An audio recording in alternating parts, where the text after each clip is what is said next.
Hello, and a huge welcome to the channel. If you're looking for cross-dressing stories that are emotional, intriguing, and truly empowering, you've come to the right place. Take off that shirt, honey. The magic can't start if you keep clinging to that boring man. The command hung in the air, smelling of lavender and expensive hairspray. I froze, my fingers clutching the top button of my Brooks Brothers Oxford shirt, like it was the only thing anchoring me to reality. I think there's been a misunderstanding. I stammered, my voice cracking in a way that made me want to vanish into the plush, cream-colored carpet. I just wanted to get the refund for the voucher. Sophia didn't blink. She stood behind the high-gloss reception counter of Enchanted Beauty, a monolith of marble and gold that looked less like a salon and more like a temple.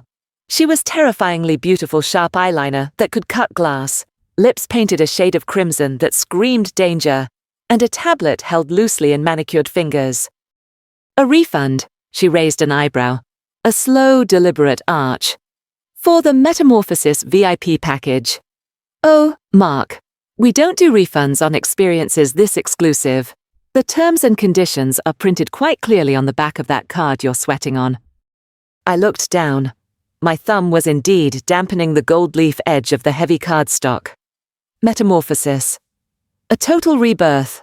I had bought it for Sarah 3 months ago. A desperate $2,000 attempt to fix a relationship that was already dead in the water. She left before I could even give it to her. Then sir, store credit? I tried, but the fight was already leaving my body. The air in here was heavy, humid, and intoxicating. It stripped away my office drone defenses. Sophia walked around the counter, the sound of her heels on the marble clack. Clack. Clack sounded like a countdown. She stopped inches from me. I could smell her perfume. It was dark, floral, and musky. She reached out and plucked the voucher from my hand. Mark, she purred, stepping into my personal space. Her voice dropped an octave, losing the customer service veneer and becoming something conspiratorial. Look at you.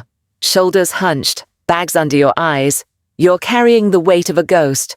Sarah isn't here. You are. I don't need a makeover, I whispered, though my heart was hammering against my ribs so hard I thought she could see it through my shirt. Not a makeover. She corrected softly. She reached up and touched my collar, her nail grazing the sensitive skin of my neck. I shivered, a genuine electric jolt that started at my spine and ended in my toes. A metamorphosis. You came here for a reason. Mark, you walked through those doors. Part of you wants to know what it feels like to just let go, to stop being Mark from accounting for 3 hours. She leaned in, her breath hot against my ear. Let me take care of you. Let me show you what you're actually capable of. My brain screamed, run! My brain said this was insane, but my body betrayed me. My hands dropped to my sides, the tension in my neck, accumulated over 6 months of heartbreak and spreadsheets, begged for release. Okay, I breathed. Sophia smiled. It was the smile of a predator who had just secured dinner. But God help me, I wanted to be devoured. The private suite was soundproof. As soon as the heavy oak door clicked shut, the noise of the city, the sirens, the traffic, the demands of my life vanished. There was only the hum of an air purifier and the soft, instrumental jazz playing from hidden speakers. Strip, Sophia said. She wasn't asking anymore. She was adjusting a menacing-looking machine on a rolling cart. My hands shook as I undid my belt. The leather creaked, a harsh, masculine sound in this room of soft fabrics. I kicked off my loafers. I peeled off my socks. Standing in my boxers in the middle of the room, I felt pathetic, pale, slightly soft around the middle, hairy legs trembling. Everything, Mark, she said, not looking up from her tray of instruments. Do you want the lines to be ruined? The silhouette must be flawless. I hooked my thumbs into the waistband of my boxers. Just do it. It's like a doctor's appointment. A very weird, expensive doctor's appointment. I pushed them down and stepped out. The air conditioning hit my naked skin immediately. I felt small, exposed. I instinctively covered myself with my hands. Lie down. Sophia pointed to the massage table covered in pink towels. On your back. I scrambled onto the table, pulling a towel over my midsection. Sophia rolled her stool over. She turned on a magnifying lamp, the bright ring light illuminating every floor on my legs. We start with the canvas, she muttered. She picked up a device that hummed with a high-pitched whine. Cold laser, she announced. And a straight razor for the finish. Hold still. The sensation was shocking. It wasn't pain. Exactly, it was a zap, like a rubber band snapping against my skin, followed immediately by a blast of cryo-cooled air. She worked methodically up my calves. Zap. Hiss. Zap. Hiss. Relax your muscles, she commanded, grabbing my ankle with a grip that was surprisingly strong. I watched, mesmerized and horrified. As the dark, coarse hair that had defined my legs since puberty vanished, she followed the laser with a warm gel and the razor. The sound of the blade scraping against my skin shk was hypnotic. 10 minutes later, she wiped my legs down with a hot towel. Touch them, she said. I hesitated. I reached down and ran my palm from my ankle to my knee. My breath hitched. It didn't feel like me. It felt like satin, like polished marble.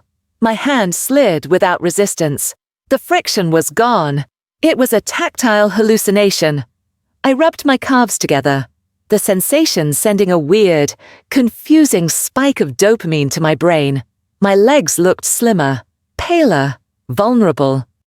They look... I couldn't finish the sentence. They look ready, Sophia said, peeling the towel off my chest. Now, the torso. Wait. My chest hair. Gone, she said, revving the laser again. We're not building a man today. Mark!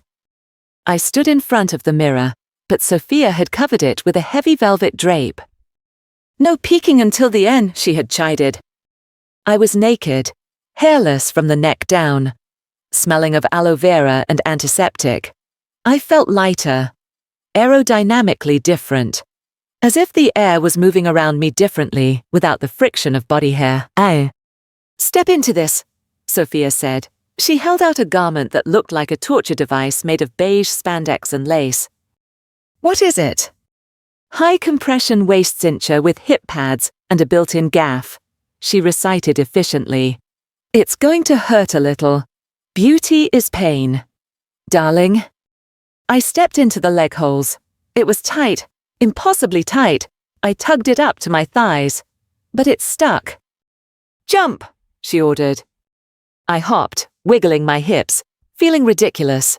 Sophia grabbed the waistband and yanked it upward with a grunt of effort. The fabric snapped against my skin, compressing my genitals, flattening everything, dragging my soft stomach in. Breath out, she commanded. I exhaled. She hooked the clasps at the back. Click. Click. Click. Oh God, I wheezed. I can't breathe. You don't need to breathe deeply. You just need to look snatched. She smoothed her hands over my hips. The sensation was overwhelming. I felt held. The garment forced my spine straight. I couldn't slouch if I wanted to. The padding on the hips added weight and width I wasn't used to. When I moved my legs, my thighs rubbed together against the silky nylon. It was a constant, friction-heavy reminder that my body shape had been forcibly altered. Next came the stockings. Black. Sheer. Topped with intricate lace. Sophia rolled them up my smooth legs. The feeling of the nylon gliding over my freshly shaved skin was electric. It was sensory overload. Every nerve ending in my leg seemed to be firing at once. Hold the garter, she said. My hands were shaking so badly I could barely pinch the rubber tab. She swatted my hand away and did it herself. Snap. I looked down at myself. My torso was an hourglass. My legs were long and dark. My manhood was erased, replaced by a smooth mound of beige fabric. "My God," I whispered. "I look so—" "You're not done," Sophia interrupted, spinning the chair around so I faced away from the draped mirror. "Sit. Face." "Close your eyes," Sophia ordered. "If you open them, I will poke you with this mascara wand." I squeezed my eyes shut. This part was pure sensation. I lost track of time. It became a symphony of touches and smells. First, the primer, cool. Silicone-based gel massaged into my cheeks, forehead, and chin. Her fingers were confident, kneading the tension out of my jaw. Then, the foundation. The rhythmic pat-pat-pat of a beauty blender sponge. It felt heavy at first, a wet mask settling over my pores, sealing me in. The smell was powdery and sweet, the scent of my mother's vanity table, the scent of girls in high school I was too afraid to talk to. "Chin up," Sophia murmured. I felt the brush sweeping under my jawline, contour, carving away the blocky, masculine bone structure, creating shadows where there were none. "Don't furrow your brow," she scolded. "Smooth." Then came the eyes. This was the most intense part. The pencil dragged along my waterline, making my eyes water. "Blink," she said. I blinked against the brush. Tickle, wet, dry. "False lashes now. Keep them shut. The glue is cold." I felt the weight land on my eyelids. It was heavy, like tiny awnings had been installed over my vision. When I tried to open my eyes slightly, the world was framed by thick, black curtains. "Lips," she whispered. I felt the liner pencil tracing the outer rim of my mouth, expanding it, giving it a shape I didn't possess. Then the lipstick. Creamy.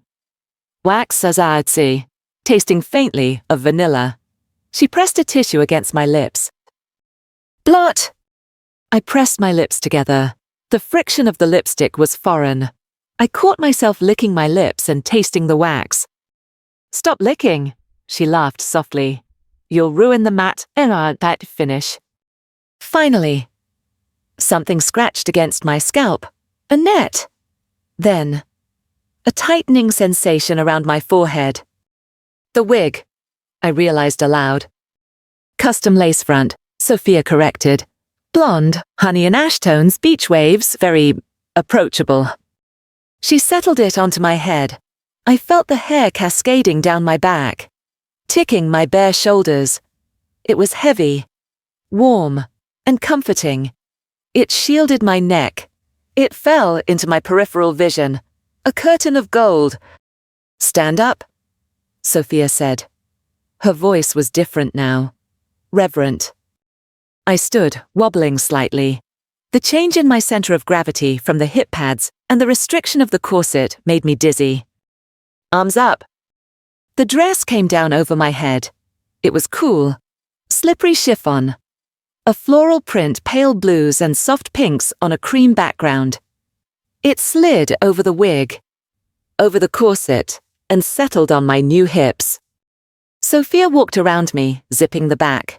The sound of the zipper zzzt was the final seal on the envelope. The dress was tight across the chest, creating the illusion of a bust where the padded bra sat. The skirt flared out just above the knee. It swished when I shifted my weight. "Shoes," Sophia pointed to a pair of nude pumps on the floor. 4 inches. Can you handle it?" I don't know." "You will?" I jammed my feet into them. My arches screamed in protest. My calves flexed hard, the muscles bunching up. I stood, teetering. I grabbed the armrest of the chair. "Posture," Sophia snapped. "Shoulders back, chest out, hips forward. You are not a linebacker. You are a lady." I forced my shoulders back. The corset dug into my ribs. The heels forced my pelvis to tilt. Suddenly, the alignment clicked. I felt tall, powerful. Sophia walked to the mirror. Her hand hovered over the velvet drape. "Are you ready to meet her?" she asked softly. My heart was in my throat. I could feel the pulse beating against the choker necklace she had clasped around my neck. Yes, I whispered. It came out breathless, higher pitched than I intended. Sophia yanked the drape down. The air left the room. I stared. The person in the mirror stared back, eyes wide and glistening. It wasn't Mark. Mark was gone. Mark was dead and buried under layers of latex, silicone, and chiffon. The woman in the mirror was stunning. Her jaw was soft, shaded by the contouring. Her eyes were huge, framed by the thick lashes, a sparkling emerald green that I didn't know I possessed. The blonde hair tumbled in perfect, glossy waves over her shoulders, softening every angle. The dress hugged the fake curves so perfectly that they looked real. My waist was tiny, my hips were lush, the legs those smooth, shiny legs extended endlessly into the nude heels. I raised a hand to my mouth. In the mirror, a manicured hand with press-on French tips did the same. "Oh my God," I said. The voice didn't match the face. The face looked like it should sound like music. I turned slightly. The dress swirled. The woman in the mirror moved with a grace I didn't know I had. I looked at my backside, the curve of the hip pads creating a silhouette that ignited a fire in my belly. It was a mix of arousal and profound, terrifying vanity. I am beautiful. Sophia appeared in the reflection, standing behind me, her chin resting on my shoulder. She looked like the creator admiring her masterpiece. "Goodbye, Mark," she whispered, her eyes locking with mine in the glass. "You don't look like a Mark anymore." I couldn't look away from my own red lips. I parted them, watching the stranger mimic me. "Who am I?" I asked. The question wasn't rhetorical. I genuinely didn't know. Sophia smiled, a slow, dangerous curl of her lips. She reached up and tucked a strand of blonde hair behind my ear. "Hello, Ms. Richardson," she said, testing the weight of the name. "You look like an Emily. Don't you think?" Emily. The name hit me like a physical blow. It was soft. It was sweet. It was everything Mark wasn't. I looked at the woman in the mirror. I tilted my head, and she tilted hers, coy and flirtatious. "Emily," I repeated, testing the word on my new sticky lips. A shiver racked my body, but this time, it wasn't fear. It was a thrill, a dark, secret thrill of becoming something forbidden. "Yes," I whispered, tears prickling the corners of my false lashes. "My name is Emily." The glass door of Enchanted Beauty hissed shut behind me, sealing off the safe, lavender-scented womb. I was instantly assaulted by the city. The street noise was deafening, a siren wailing 2 blocks over, the rumble of a delivery truck, the chatter of pedestrians. But what hit me hardest was the wind. It whipped around the corner, instantly finding its way under the hem of my chiffon dress. I gasped, my knees knocking together. For 30 years, I had walked these streets in heavy denim or wool slacks. I had never known how violent the air could feel against bare, shaved skin. The sensation traveled straight up my inner thighs, a cold, teasing reminder that I was wearing nothing but a scrap of lace and sheer nylon stockings. "Just walk," I muttered to myself, 1 foot, then the other. I took a step. Clack. The sound of the nude stiletto hitting the pavement was like a gunshot. I froze. A couple walking a dog glanced in my direction. "Don't look at them. Look at the horizon. You're a woman on a mission. You own this sidewalk." I forced my left foot forward. Clack. Then the right. Clack. The mechanics of walking were entirely different. I couldn't stride. My knees were locked together by the shapewear, and the heels threw my center of gravity forward, to keep from toppling over. I had to thrust my hips out and lean back. I caught my reflection in the darkened window of a jewelry store.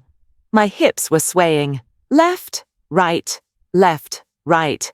It wasn't a choice. It was physics. The padding Sophia had strapped to me exaggerated the motion, making my rear end swing like a pendulum. I looked lewd. I looked like I was advertising something. My face burned. I felt a bead of sweat trickle down my spine. tracing the line of the corset. Everyone knows? That guy in the baseball cap, he's staring at my Adam's apple. The woman with the stroller, she knows I'm a freak. But as I passed them, the guy in the cap didn't sneer. He looked at my legs. He looked at the sway of the skirt. His eyes lingered on my chest, then trailed down to my heels. He didn't see Mark. He saw a blonde in a tight dress. A strange hot liquid sensation pooled in my stomach. It was terror, yes, but mixed with a sickeningly sweet rush of adrenaline. I wasn't just walking, I was performing. I couldn't make it home. My calves were screaming, the muscles bunched into tight, burning knots. I needed a dark corner. I ducked into the Regency Hotel, pushing through the revolving doors. The lobby smelled of old money and floor wax. I made a beeline for the bar, a dimly lit cavern of mahogany and velvet. I chose a stool in the corner, far away from the overhead lights.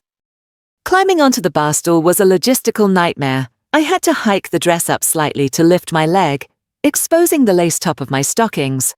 I felt the bartender's eyes on me. "What can I get you, Miss?" "Miss?" The word hung in the air, glittering.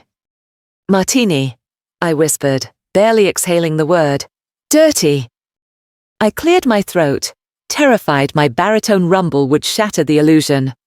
I kept my chin down, letting the blonde waves of the wig curtain my face. "Rough day." The voice came from my right, deep, smooth, confident. I froze. Slowly, I turned my head. A man was sitting 2 stools away. He was older, maybe 50, wearing a charcoal suit that cost more than my car. Silver fox hair, intense blue eyes. He looked like the kind of man who fired people for fun. I coughed, pitching my voice higher, soft and breathy. "Long week." He slid 1 stool closer. I could smell his cologne sandalwood and tobacco. It was overpowering, contrasting sharply with my own floral scent. It made me feel incredibly small. "You look like you belong in a different era," he said, his eyes scanning my face. "That dress, the hair, very Hitchcock blonde." "Thank you." I breathed. My heart was hammering against the corset so hard, I thought he'd hear the thump, thump, thump. The bartender slid my drink across the polished wood. My hand shook as I reached for the stem. "Allow me," the man said. He reached out, his hand brushed mine. I stopped breathing. His skin was rough, warm, and dry. My hand, softened by Sophia's lotions and manicured to perfection, looked fragile beneath his. He didn't pull away. He let his fingers linger on my knuckles, his thumb grazing the side of my hand. It was an electric shock, a micro-interaction that rewired my brain in real time. As a man, touches were firm handshakes, claps on the back. This was a caress. It was possessive. It was gentle. I looked down at our hands.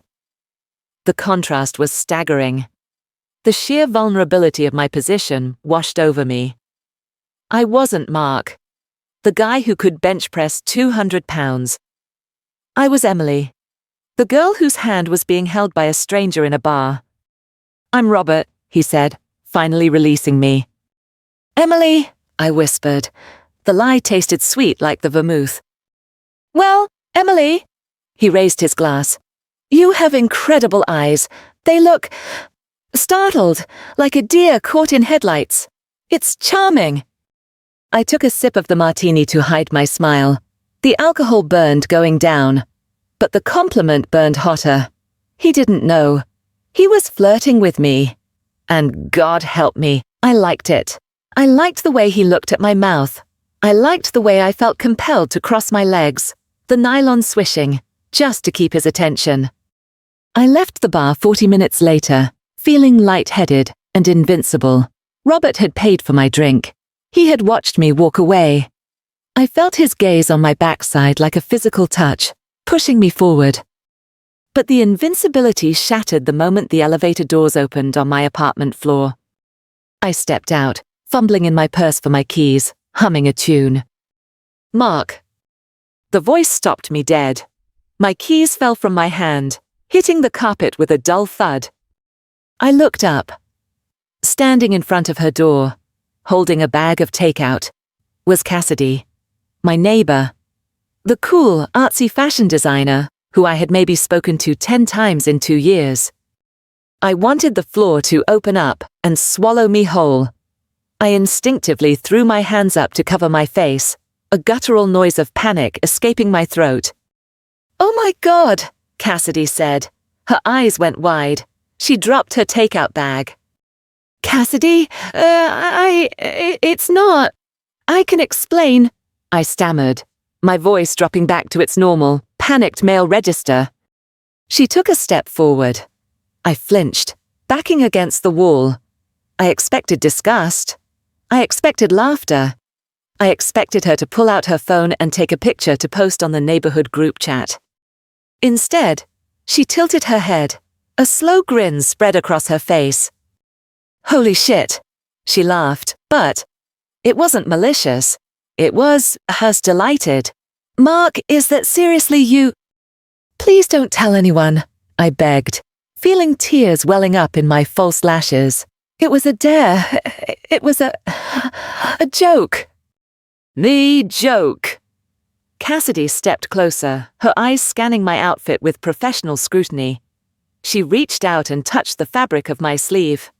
"Honey, this is a $600 Diane von Furstenberg wrap dress, and that lace front wig, that is not a joke.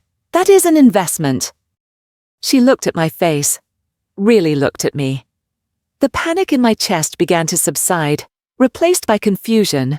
She wasn't freaking out. She was critiquing. "You're shaking," she said softly. "Come here." She grabbed my wrist, not the way Robert had possessively but firmly.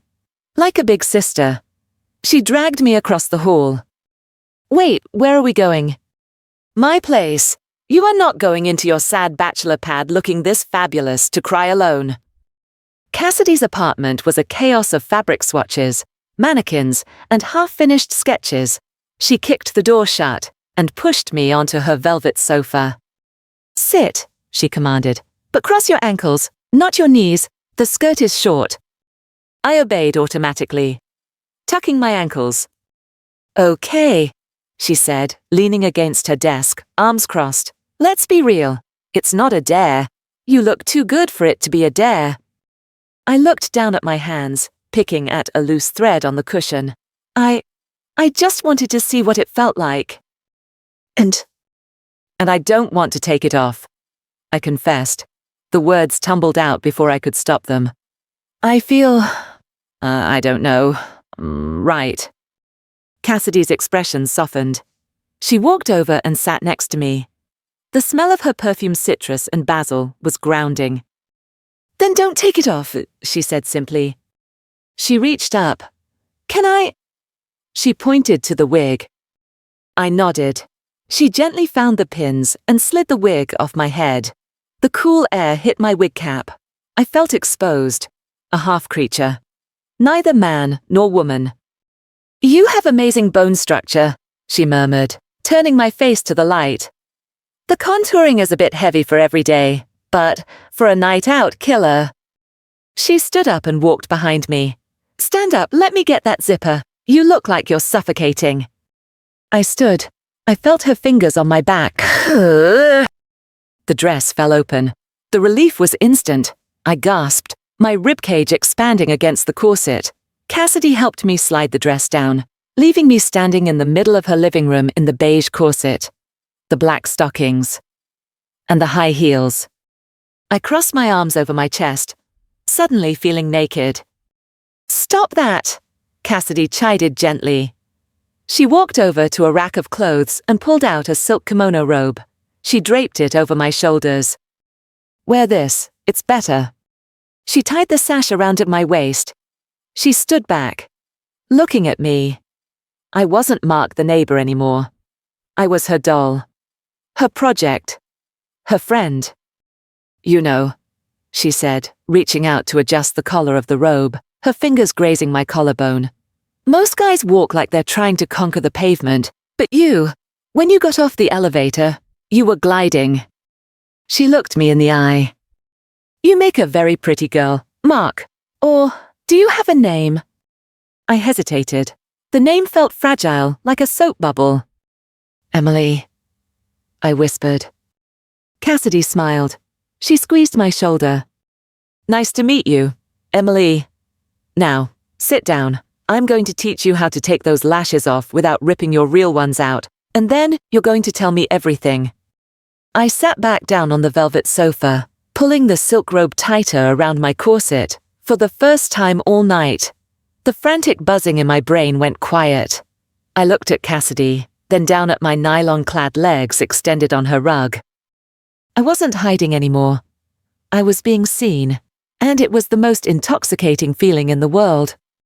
The smell of my closet used to be cedar and stale wool. It smelled like obligation. It smelled like a 40-hour work week. Now, 6 months later, it smelled like vanilla sachets and static guard. I stood barefoot on the carpet, staring into the abyss of my wardrobe. It was a war zone. On the left, huddled together in a retreating army, were Mark's suits, grey, navy, charcoal. They looked tired. On the right, the invaders had taken over. Push them back, Cassidy commanded from my bed, where she was flipping through a Vogue. The grey ones! Push them back. You need room for the new midi skirts. I reached out. My nails were long now, coated in a durable gel polish, ballet slipper pink. I loved the click-clack sound the hangers made as I shoved Mark's existence to the side. I ran my fingers over the new territory, silk blouses that felt like water against my fingertips, a faux fur jacket that felt like a hug, pencil skirts that demanded discipline. I can't believe I bought the red one, I murmured, touching a crimson wrap dress. You didn't buy it, Cassidy corrected without looking up. Emily bought it. Mark wouldn't be caught dead in red. Mark is a beige kind of guy. She was right. I pulled the dress out. The hanger slid silently. I held it against my chest, looking in the full-length mirror attached to the door. I wasn't wearing the wig yet, just my natural hair, which I'd grown out into a shaggy, androgynous bob, but I could see her. I could see Emily waiting in the reflection. It's getting harder, Cass, I confessed, my voice quiet. What is? Taking it off and switching back on Monday mornings. It feels like amputation. Cassidy lowered the magazine. She looked at me with that piercing designer's gaze that saw fit and structure before it saw a person. Then stop treating it like a costume, she said. Costumes are for Halloween. This is a wardrobe. It's a life. Wear the silk camisole under your work shirt tomorrow. Wear the clear mascara. Bleed the lines. Mark, stop building walls. The Enchanted Beauty Salon had a members-only lounge in the back, the Gilded Cage. They called it. It was where girls like me learned to survive. I sat at a low-glass table, my legs crossed at the knee, ankles tucked. This position used to make my hips cramp. Now, it was muscle memory. Chin down, eyes up, Sophia instructed, circling the table like a hawk. When you swallow, don't let your Adam's apple jump. It's a dead giveaway. Control the throat muscles. I took a sip of the chamomile tea. It was lukewarm. I focused intensely on my throat, keeping the swallow shallow, feminine, graceful. Good, Sophia nodded. Now, speak. Ask me about the weather. But keep the resonance in your face, not your chest. I don't want to hear the basement rumble. I took a breath, tightening my diaphragm. I visualized my voice as a thin, silver wire vibrating behind my nose. It's quite breezy out today, isn't it? My voice sounded airy. It wasn't perfect if you listened closely. You could hear the strain, but it passed. It was soft. Around me, 3 other girls nodded encouragingly. There was Jessica, a 60-year-old lawyer who looked like a strict librarian, and Chloe, a college student who looked better in a miniskirt than any biological woman I knew. We were a secret society, a brotherhood of sisters. You're ready, Sophia said, resting a hand on my shoulder. The warmth of her palm felt like a graduation degree. You're not just dressing up anymore, Emily. You're inhabiting the space. You take up room as a woman. I looked at my reflection in the darkened window. I saw the posture shoulders back, chest open, hands resting delicately on my lap. I didn't look like a man trying to hide. I looked like a woman waiting for something to happen. The restaurant was called Luca's. It was dark, intimate, and smelled of garlic butter and expensive red wine, the perfect place to hide, or the perfect place to be seen. I sat in a booth, the high velvet back shielding me from the rest of the room. I was wearing the black cocktail dress, sleeveless, with a neckline that plunged just enough to be daring, but not enough to reveal the lack of cleavage. My wig was styled in an updo, exposing my neck. Across from me sat David. I had met him on a specialized dating app. He knew. His profile said admirer, but knowing it and living it were two different things. You look, David paused, his fork hovering over his pasta. He was handsome in a rugged, unassuming way. Flannel shirt under a blazer. Kind eyes.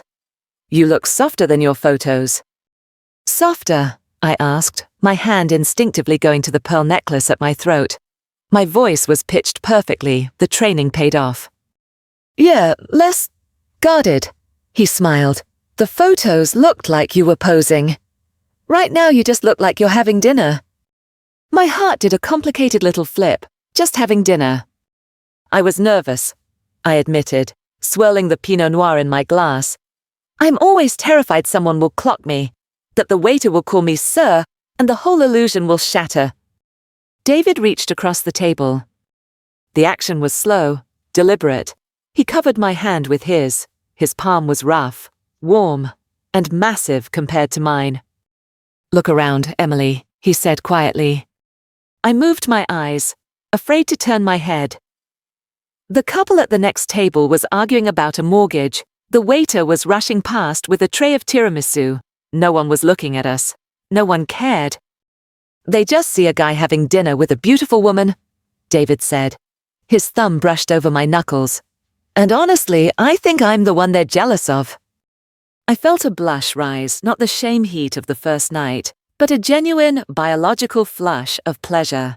It started in my chest and bloomed up my neck. You're flirting with me, I accused playfully, batting my lashes. I am, he said, his voice dropping. Is it working? Yes, I breathed. And it was.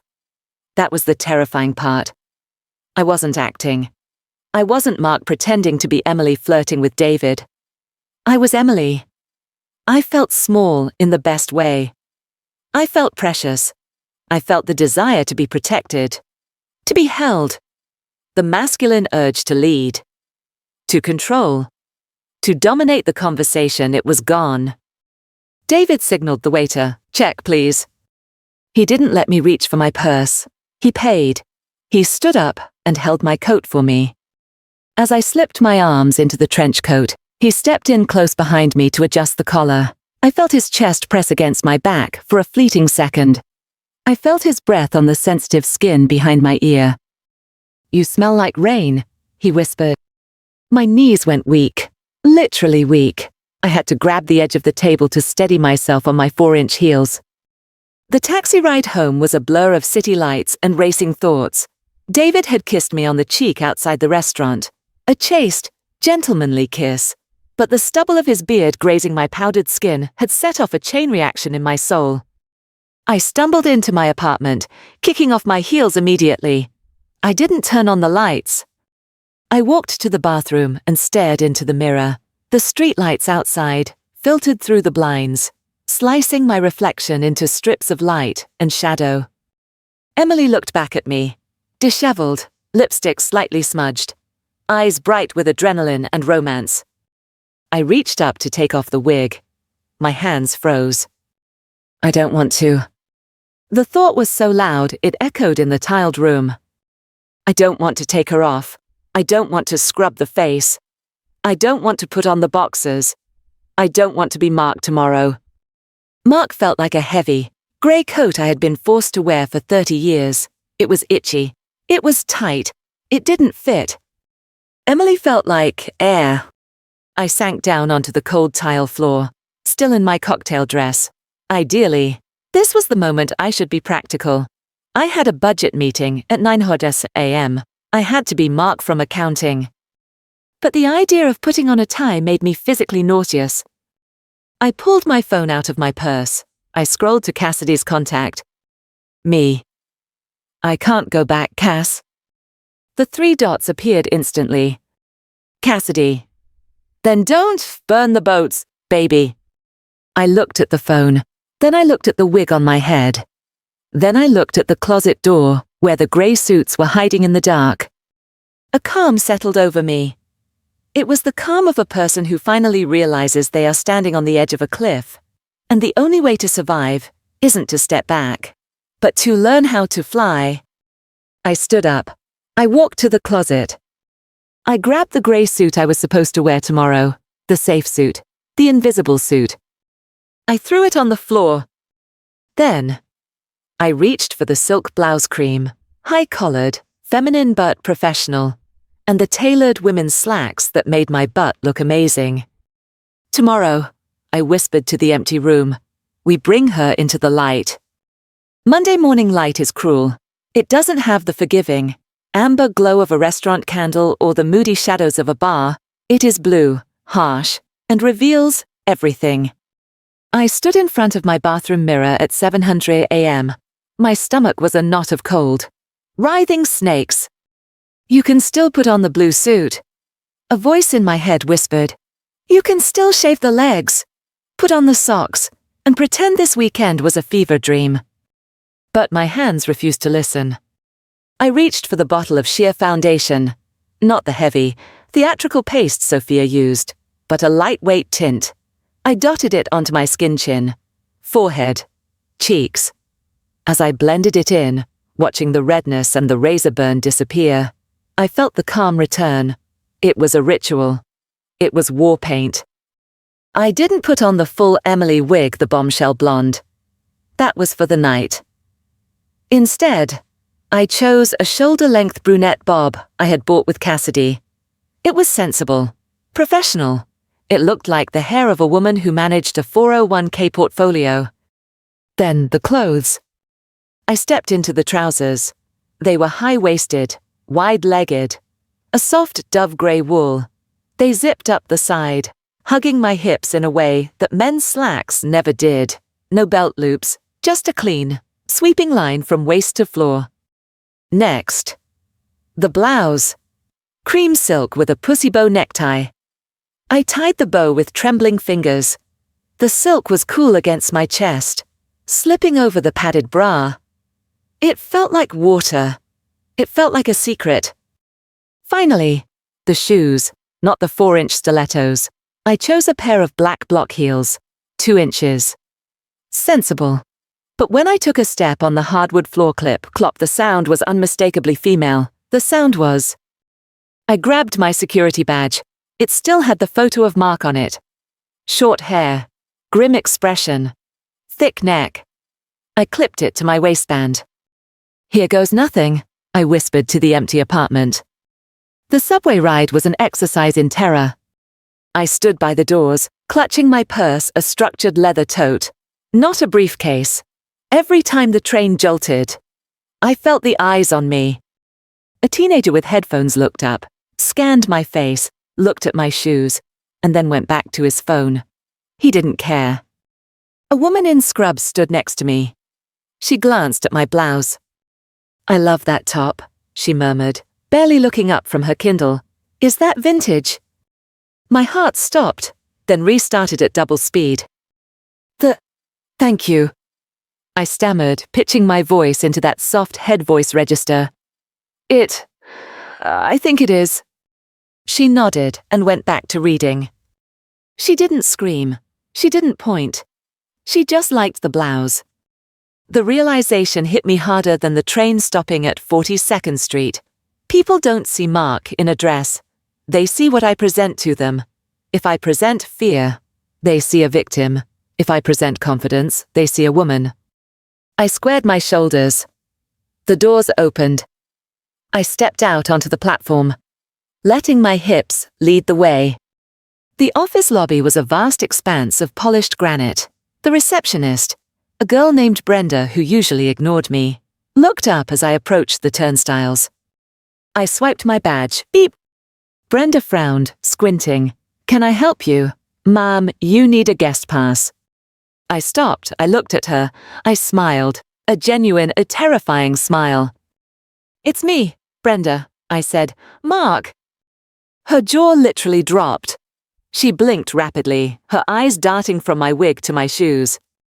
"Mark," she squeaked. "From accounting?" "Yes." "Oh." She stared for another second, then flushed pink. "Oh, Wow. You look different, obviously." "Is it a good different?" I asked, channeling every ounce of Sophia's lessons. Brenda looked at the silk bow at my neck. A small smile touched her lips. "That color washes you out less than the gray suits. Have a good day." "Mark." I walked toward the elevators. My legs felt like jelly, but my spine was steel. The elevator dinged on the 14th floor. The doors slid open.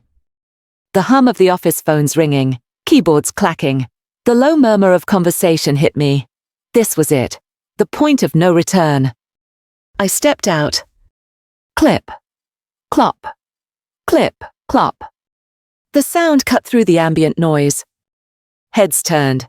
It started with the receptionist, then the interns, then the senior analysts. The silence spread like a wave. Keyboards stopped. A phone rang unanswered. I walked down the main aisle toward my cubicle. I focused on a point on the far wall. "Don't look down. Don't apologize. You belong here." I could feel the stares. They were heavy, physical things, prickling against my silk-covered back. I heard a whisper. "Is that? No way! Is he wearing?" I reached my desk. I set my tote bag down. I sat in my ergonomic chair. "Morning," I said to Gary, the guy in the next cubicle. Gary, a man who had sat next to me for 3 years, stared at me with his mouth slightly open. He looked at the pearl earrings. He looked at the manicure. Gary said. He cleared his throat violently. "Morning, Mark." He turned back to his computer, staring at the screen with an intensity that suggested he was trying to calculate the square root of the sun. He was terrified. He didn't know the rules anymore. I turned on my computer. I logged in. I opened a spreadsheet. I was doing it. I was sitting here, in women's clothing, doing my job. The world hadn't ended. The ceiling hadn't collapsed. "Mark my office, now." The voice boomed from the corner office. Mr. Henderson. Old school. The kind of guy who thought Casual Friday was a sign of the apocalypse. The bullpen went deadly silent. I stood up. I smoothed the front of my trousers. I walked to his office. I stepped inside and closed the door. Mr. Henderson was sitting behind his massive oak desk, looking like a bulldog chewing a wasp. "Sit down," he grunted. I sat, crossing my legs at the ankle, hands folded in my lap. "What?" He gestured vaguely at my entire body. "Is this?" "This is me, Mr. Henderson," I said. My voice didn't shake. "I'm transitioning. I'm living as a woman now." He stared at me. His face went a shade of purple, then settled into a resigned red. He picked up a pen and tapped it on the desk. "Does it affect your ability to do the quarterly tax audits?" he asked gruffly. "No, sir. Actually, I feel much more focused, less distraction." He looked at me for a long, uncomfortable minute. He looked at the blouse. He looked at the determined set of my jaw. He was searching for a reason to yell, but he couldn't find a policy violation. "HR is going to have a field day," he muttered, rubbing his temples. "The bathroom situation alone is going to give legal a stroke." "I can use the gender-neutral restroom on the 12th floor until it's sorted," I offered. He looked up, surprised by the concession. "Fine, fine," he waved his hand dismissively. "Just get the audit done and tell Gary to stop staring. He's not working." I stood up. Thank you, Mr. Henderson. As I reached for the door handle, he spoke again. Mark. Yes. You look happier. You used to look like you were attending a funeral every day. I smiled. I felt like I was Sir. 5:00 p.m. I walked into the restroom on the 12th floor. It was empty. I washed my hands, the smell of the floral soap filling the air. I looked up into the mirror. The fluorescent lights hummed overhead. I didn't see Mark anymore. I didn't even see Emily the glamorous, terrified creature of the night. I just saw me. The makeup had faded slightly. A strand of hair was out of place.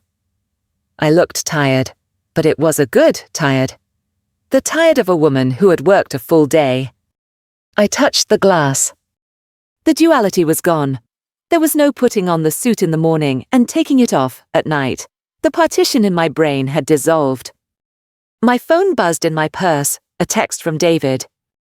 David, dinner tonight. I know a place that doesn't care who we are. I typed back instantly. Me, I don't care who cares. Pick me up at 7. I'll be the girl in the grey trousers. I grabbed my bag. I walked out of the bathroom, down the hall, and into the elevator.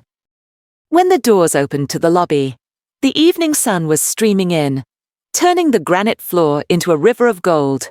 The city was waiting. I stepped out of the building. The wind caught my hair, blowing it across my face. I didn't flinch. I pushed the hair back, took a deep breath of the exhaust-filled air, and began the walk home. Click, clop, click, clop. The rhythm wasn't a performance anymore. It was just the sound of my life moving forward.